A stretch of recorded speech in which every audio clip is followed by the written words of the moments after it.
This video demonstrates how to register as a partner and purchase a license for a customer in EdbMails. Click on Reseller in the menu.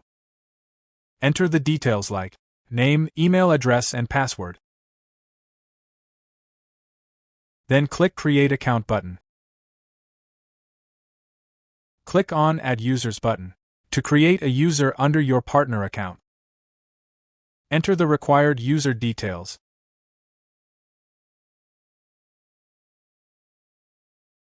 Then click Create Account button. Click Login as button to purchase the license for a particular user.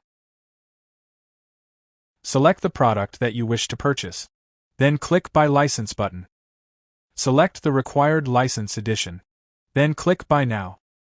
Select the required option and click Buy Now. Click Proceed to checkout. Enter the required billing details. Then click Proceed to checkout. Enter the card details and click Make a Payment.